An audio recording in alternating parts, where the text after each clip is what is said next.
अपनी पुरानी दिल्ली के घर की शांत गूंज के बीच अनामिका खड़ी है, यादों से घिरी एक मार्मिक आकृति। जैसे ही अनामिका पुराने अलमारी को खोलती है, छाया से एक रहस्यमय बॉक्स निकलता है, जो लंबे समय से भूले हुए रहस्यों का संकेत देता है। अगर तुम सच्चाई जानना चाहती हो, तो तुम्हें उस हवेली में आना होगा, जहां अतीत की परछाइयां अभी भी जीवित हैं। अनामिका के चेहरे पर जिज्ञासा झलकती है जब वह पीला पड़ा हुआ पत्र पढ़ती है। अनामिका गांव में गाड़ी चलाती है। सुनसान सड़क झूलती पेड़ की शाखाओं से छाया हुआ है। घर बंद है। खिड़कियों के पीछे से चौकस निगाहें झांक रही हैं। अनामिका रुकती है और एक बूढ़े आदमी से दिशा पूछती है, केवल एक भयानक चेतावनी का सामना करने के लिए। छोटी बच्ची, वहां मत जाओ। वहां से कोई कभी वापस नहीं आता। हवेली के सामने अनामिका रुकती है। प्राचीन लोहे का गेट आधा खुला है और आंगन में घास उग आई है। बढ़ती प्रत्याशा के साथ अनामिका गेट को धकेलती है, जिसकी चरमराहट रात में गूंजती है। हाथ में मशाल और कैमरा लिए अनामिका अंधेरे में कदम रखती है। हर कदम पर उसका दिल धड़कता है। रात के आवरण में हवेली मंडराती है। इसका गहरा सिलहूट अंदर छिपे रहस्यों का संकेत देता है। एक अकेली आकृति। अनामिका सावधानी से आगे बढ़ती है। उसकी टॉर्च की किरणें भारी अंधेरे को चीरती हैं। भयानक चुप्पी केवल दूर की भौंक और सरसराहट की आवाजों से टूटती है, जो हवेली के उजाड़ वातावरण को बढ़ाती है। अनामिका की टॉर्च की किरण हवेली के मुख्य हॉल के भारी अंधेरे को चीरती है। हर सतह मोटी धूल से ढकी हुई है। क्षय के बीच पुरानी तस्वीरें दीवारों पर लगी हैं। समय के साथ धुंधले चेहरे फिर भी इन दीवारों के भीतर बिताए गए जीवन का संकेत देते हैं।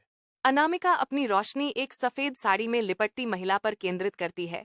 उसकी आंखें तस्वीर के पर्दे को भेदती हुई प्रतीत होती हैं, जिससे बेचैनी की भावना बढ़ती है। अनामिका सावधानी से डायरी को अपने बैग में रखती है। उसकी हरकतें सटीक और जानबूझकर की गई हैं। सीढ़ियां विशाल हैं, धूल से भरी और टूटी हुई हैं, क्योंकि अनामिका अज्ञात में अपनी चढ़ाई शुरू करती है। शीर्ष पर पहुंचते ही एक क्षणभंगुर छाया दीवार पर नाचती है, जो अनामिका के डर और संकल्प को बढ़ावा देती है। रात के आवरण में पुराना हवेली मंडराती है। इसकी छाया रहस्य को गहरा करती है। अनामिका हवेली की सीढ़ियों पर चढ़ना शुरू करती है। हर कदम शांत रात में गूंजता है। वह शीर्ष पर पहुंचती है। हवेली के रहस्य उसका इंतजार कर रहे हैं। अनामिका गुप्त कमरे में कदम रखती है। रहस्य से भरी हवा में वह पत्थर की दीवारों पर खुदे हुए अजीब प्रतीकों को पाती है। उसकी निगाह कमरे के केंद्र में पड़ी एक पुरानी पेटी पर पड़ती है, जो छिपी हुई सच्चाइयों को उजागर करने का एक मौन निमंत्रण है। वह डिब्बा खोलती है और सावित्री देवी का एक पत्र पाती है। अगर कोई इस पत्र को पाता है, तो जान ले, मेरी मौत एक दुर्घटना नहीं थी, बल्कि हत्या थी। गुप्त कमरे के धुंधले दायरे में अनामिका की निगाह कोने पर टिकी है, जहां एक आकृति साकार होने लगती है। एक सफेद साड़ी में लिपटी एक महिला दिखाई देती है। उसकी आंखों में एक मार्मिक उदासी झलकती है। उसके होठों पर हल्की मुस्कान है। अनामिका दहशत से लकवाग्रस्त होकर फुसफुसाती है, क्या यह सावित्री देवी की आत्मा है? पुराने कमरे की धुंधली रोशनी में अनामिका एक अदृश्य उपस्थिति को महसूस करती है, जो करीब आ रही है। उसकी सांसें उखड़ी हुई और उथली हैं। अंधेरे से एक आकृति साकार होने लगती है। सफेद साड़ी में एक महिला, उसका रूप भूतिया और ठंडा। अनामिका कांपते हुए भूत से भिड़ती है। तुम कौन हो? महिला जवाब देती है। उसकी आवाज प्राचीन दुख से गूंजती है। मैं सावित्री हूँ, इस हवेली की असली मालकिन। अनामिका हवेली के तहखाने में उतरती है। ठंड उसके हड्डियों में रिसती है, क्योंकि वह इतिहास के भार को नीचे दबा हुआ महसूस करती है। सावित्री देवी की आत्मा ठंडी, नम तहखाने में गूंजती है। मेरे ही लोगों ने मुझे धोखा दिया और यहां बंद कर दिया। सावित्री देवी ने खुलासा किया। जिस जमींदार ने मुझे अपनी पत्नी कहा, वह मेरा हत्यारा था। अनामिका कसम खाती है। मैं आपसे वादा करती हूँ कि मैं आपकी सच्चाई दुनिया के सामने लाऊंगी। अनामिका हवेली के कमरे में प्रवेश करती है। हर कदम के साथ उसका संकल्प मजबूत होता जाता है। पैरों की गूंज और एक अज्ञात छाया अंधेरे से निकलती है। सावित्री देवी गायब हो जाती हैं, जिससे अनामिका एक स्पष्ट एहसास में कांप उठती हैं। वह अकेली नहीं है।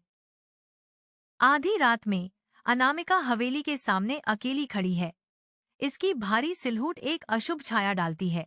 मशाल पकड़े हुए वह खुद को मजबूत करती है। टिमटिमाती लौ अंधेरे में नाचती है, क्योंकि वह अज्ञात का सामना करने की तैयारी करती है। एक गहरी, दृढ़ सांस के साथ अनामिका आगे बढ़ती है। हवेली की दीवारों के भीतर जो भी रहस्य हैं, उनका सामना करने के लिए तैयार। आधी रात में अनामिका हवेली की सीढ़ियां चढ़ती है। उसके कदमों की आवाज हर दृढ़ कदम के साथ गूंजती है। एक लयबद्ध टप टप की आवाज हवा में गूंजती है, जो अनामिका के बढ़ते डर से कांपते हुए सस्पेंस को बढ़ाती है। रणवीर छाया से निकलता है। एक पुराना लालटेन उसकी भयावह मुस्कान को उजागर करता है। तुम कौन हो? अनामिका पूछती है। मैं इस हवेली का रक्षक हूं, रणवीर जवाब देता है। धुंधली हवेली में सावित्री देवी की आत्मा प्रकट होती है। उसका रूप अलौकिक रूप से चमकता है, क्योंकि वह आरोप लगाती है, वह मेरा अपराधी है। अनामिका को दहशत होती है, क्योंकि वह धीरे धीरे सीढ़ियों की ओर बढ़ती है। उसका चेहरा डर से पीला पड़ जाता है। रणवीर को हवेली के अंधेरे तहखाने में घसीटा जाता है। भारी दरवाजा बंद हो जाता है, जिससे वह अंधेरे में बंद हो जाता है।